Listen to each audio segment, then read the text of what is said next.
You know, I know when you guys did went to New Beginnings and the production changed, you got different producers and stuff. Was there any concern about losing your fans because who got used to the sound you had in About Time, and when you moved, you had did you have anything with Puffy? Was that with Puffy and Someone, someone? someone. Yes, yeah. So it was a sort of different, but yeah, it was sort of different. I mean, I bought all your albums, but I'm just wondering, did you worry about fans might think, oh, this is not like Week and our first album. No, no, because when you're creative, you want to do just that. You want to be creative. And it's almost impossible to recreate something like Weak. You know what I mean? Like, we already gave you that. Now it's time to move on to something else. But of course, I don't think we ever strayed too far away from what the fans enjoy.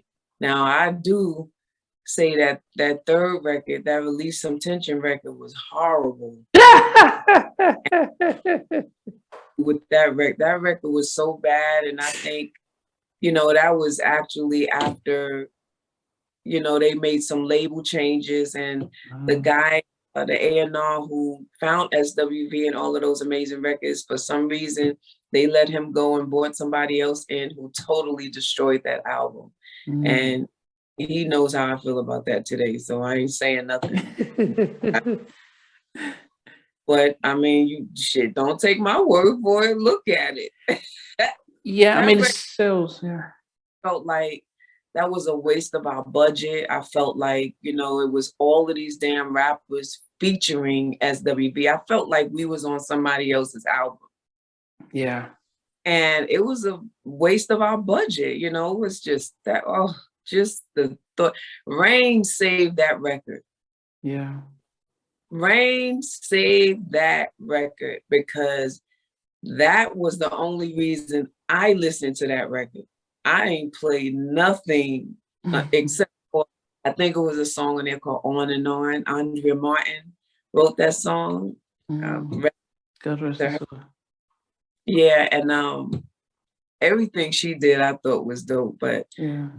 the album just had all of these rappers on there, and I'm like, ugh, I just thought it was stupid. It was very dumb, business wise. Like, why would you do that? I know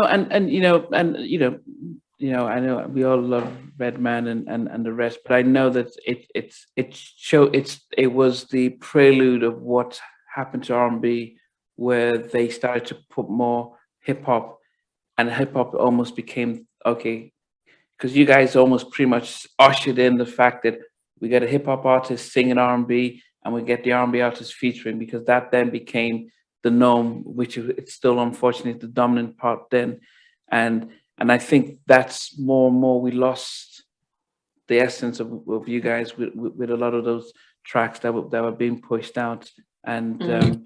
and yeah, that was but you couldn't fight it. It's hard. I think we would wonder if you guys could fight it or do anything. You just had to accept what the label, how they spend the money. I mean, pretty much. I mean, you can give them a hard time, but for what? When they have all the control. Okay, you want to give me a hard time? We're gonna push this record back. Yeah, So if we don't have a record, we can't tour, we can't make money. yeah, So it ain't but so much you can do with the person that got the purse. When the person got the bag, what you gonna say? They're yeah. spending money. So, but I've always been verbal about the fact that I thought that that album was whack. But then was that the last album you did with RCA then, because it didn't do as well as the first two. I want to say that was, and Yeah, it should, because that was terrible.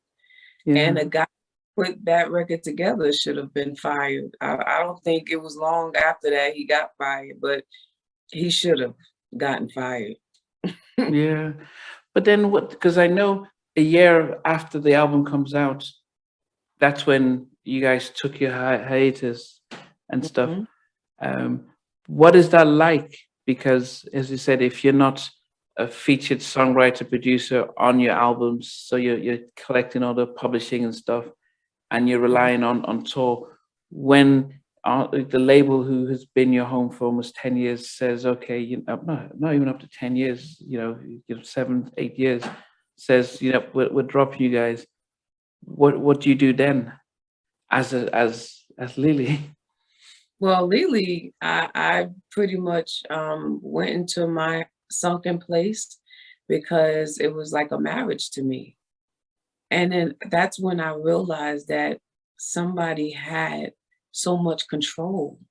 They controlled my mind, they controlled whether I move forward in my career or not. Like that was just the turning point for me. And I was young, like I was doing this longer than I wasn't, So I went into that sunken place, and that's when all the suicidal thoughts started happening, and I was just going to just take it all out. I was going to eat and D it because I couldn't face a lot of the stuff that I was dealing with. I didn't want to. I didn't want people to see me any different than than how they knew me and how they met me. And now that was taken away from me. You know Wow. what I mean? But it took for that to happen for me to turn into and blossom into the woman that I am today. That was really a turning point for me mentally, emotionally, spiritually, and physically, because something like that could just suck the life out of you. Mhm. I lost weight. Like I had no identity. I didn't know who I was. I didn't even know my name. My first name didn't mean shit to me. The name that my mother gave me didn't mean shit to me because I got so stuck on fans calling me Lelee, Lelee, Lelee. So LeAnne, Oh, LeAnne. I'm sorry. you forgot. No, but yeah, because that's I forget it's a stage name. We just So even to me, like it was one of the things like, oh my God. And I had to realize, yo, I am somebody. Like this doesn't define me. This is just a chapter in my life and in my journey. And you don't think about that until you're in that sunken place. yeah. I mean, But if you, mm, you know, I got a job. I got everything. Listen, y'all ain't getting all of this stuff. Y'all better get the book. I gotta get this book. This it's book has everything, has everything you want to know in it. is it I regret the day I lost my virginity? I regret the day I lost my virginity. You are not your past. And all of these stories that I'm telling you is all in here in depth. Like this was my therapy. This was the thing that I did that belongs to me. I own 100% of my book and every word that I say in here. So I was very proud of this. And it took me out of bondage because I was broken. I was broken. I didn't know who I was. I didn't know where I was going. I didn't know anything. Within our community, and as even though my family is African, Nigerian, but as Black, mental health, talking, um, and showing vulnerability is something that it almost seems like a taboo.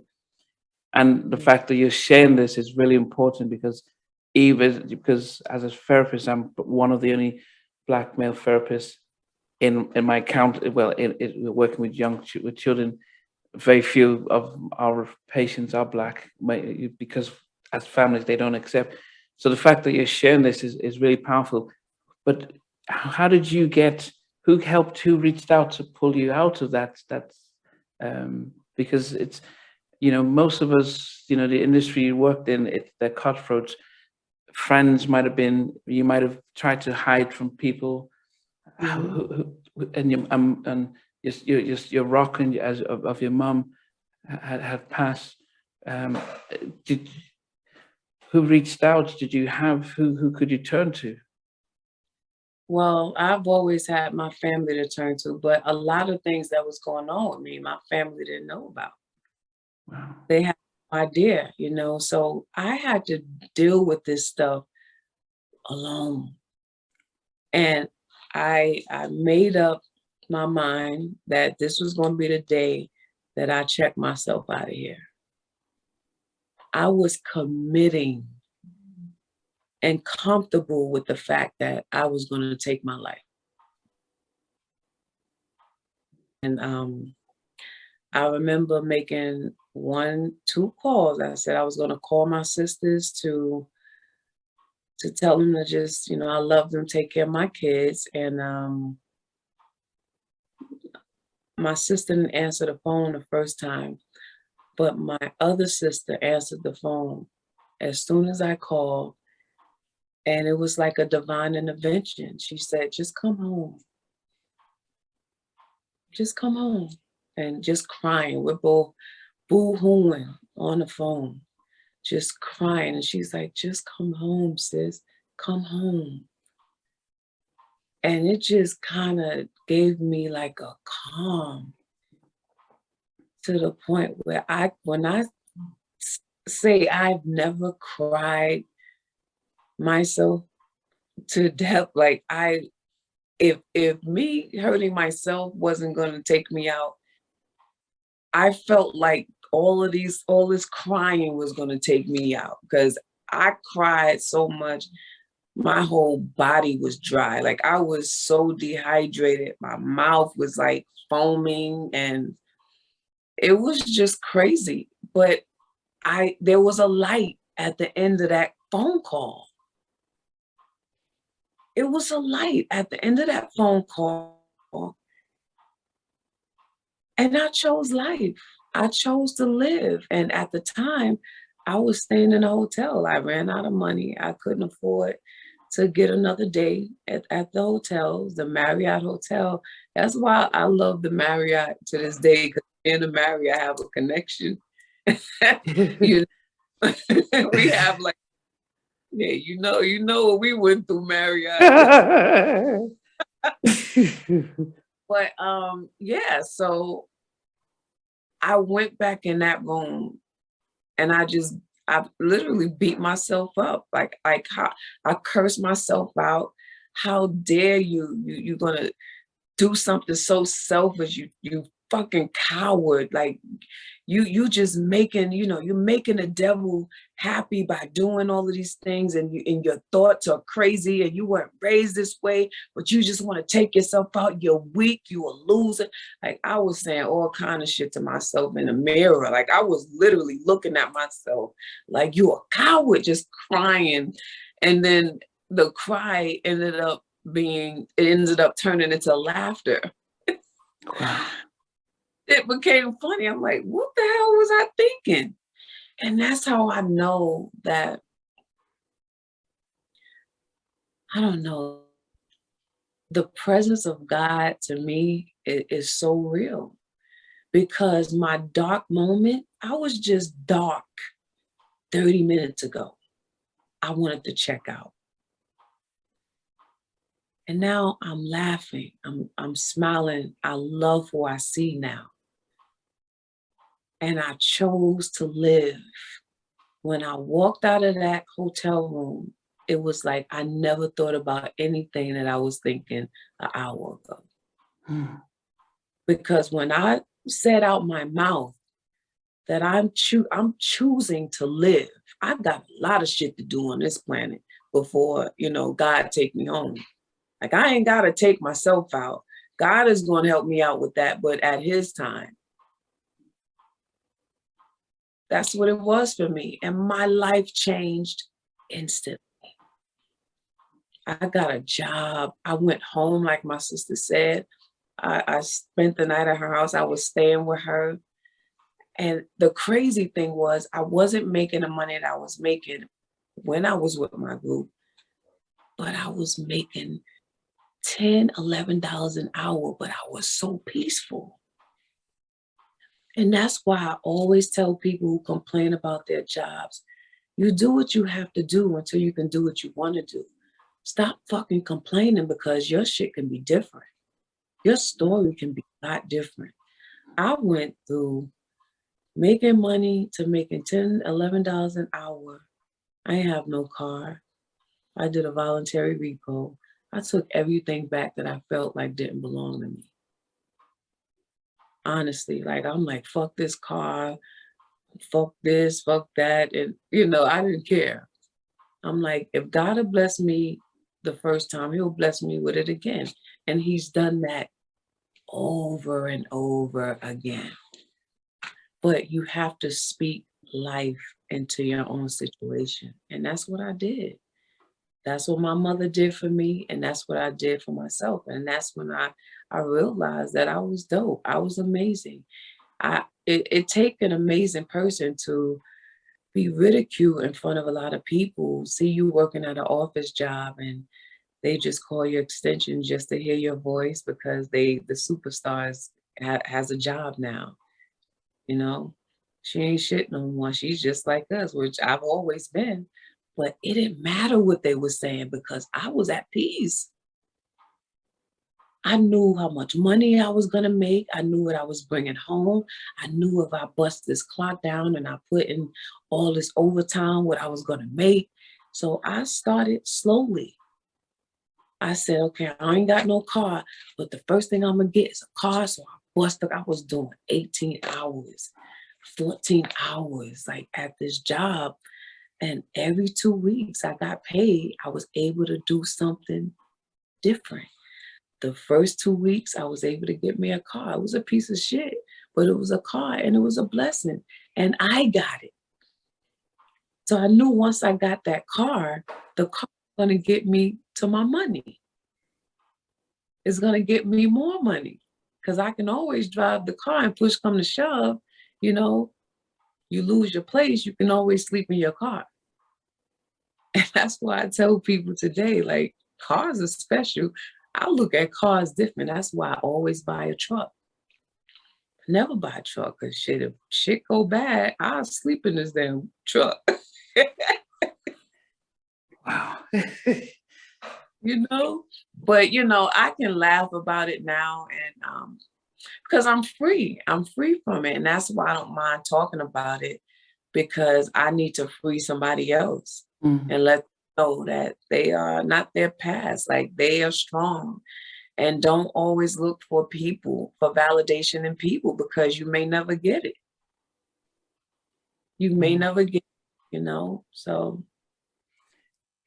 So I've had people call and say they're just about to walk to a train station and jump in front of a train, and I've had to, and I realized back in those early days when I used to do crisis, you can't tell them, oh, what about your family? Because when you've made up your mind, family, kids means nothing. You're almost thinking they're going to be better off without me. Yeah. And so you have to think something else.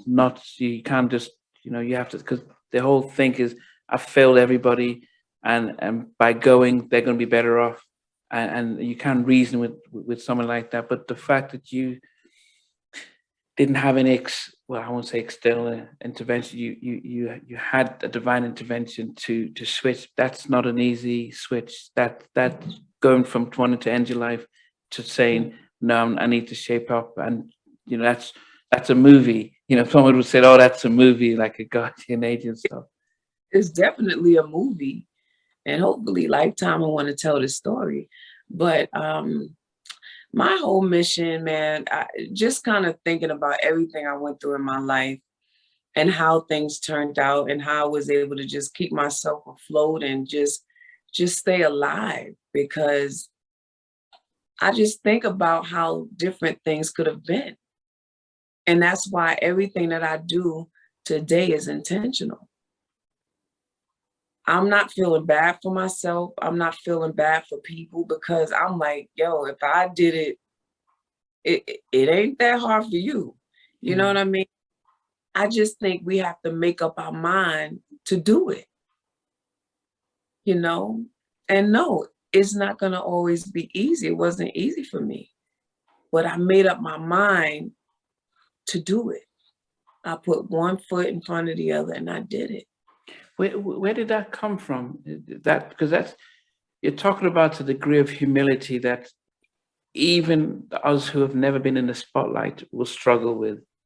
Um, for somebody who dominated the charts, who was, you weren't a one-hit wonder. You came out with, you had one of the biggest singles of the decade, very recognizable, and you're getting a job, and you appreciating, $10-11 an hour, and thinking small steps to big steps.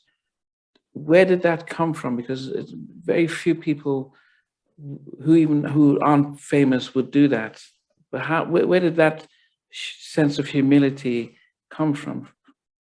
I think I finally start loving myself, because I had to realize that I looked for validation in men.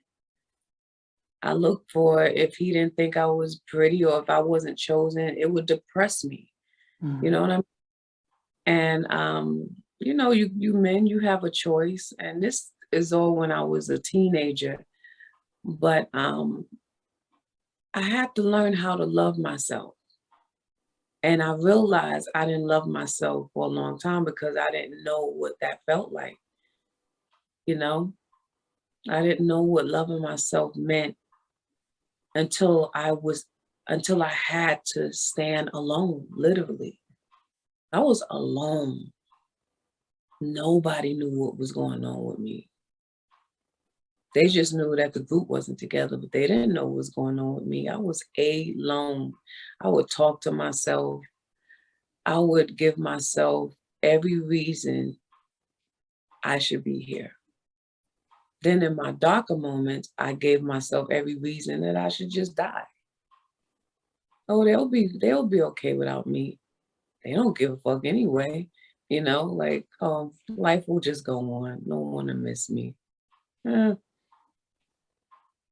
But all of that changed. Like, you can either look at the glass half empty or look at it half full. And then I had to tell myself that I was so dope.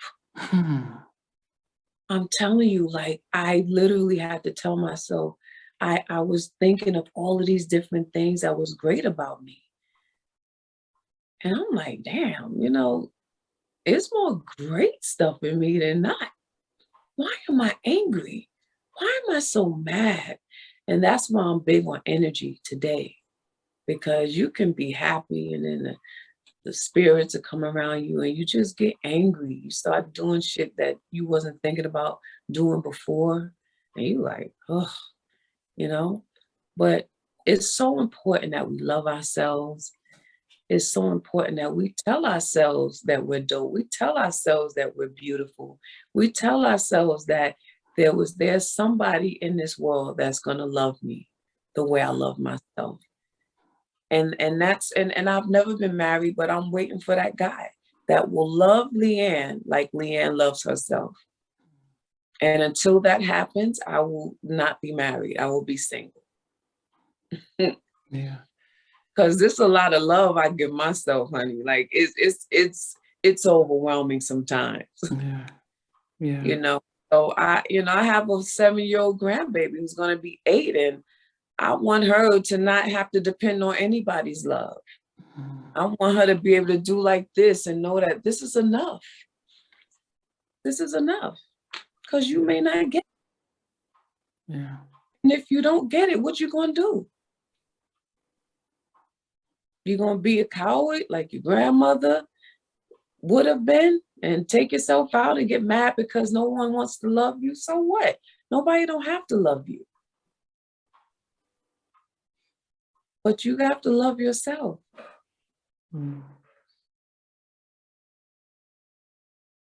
Thanks for watching. Please remember to subscribe to the channel, but most importantly, to press the notification bell so that you can be notified when we do have a new interview. Loads to come, but thanks a lot for watching.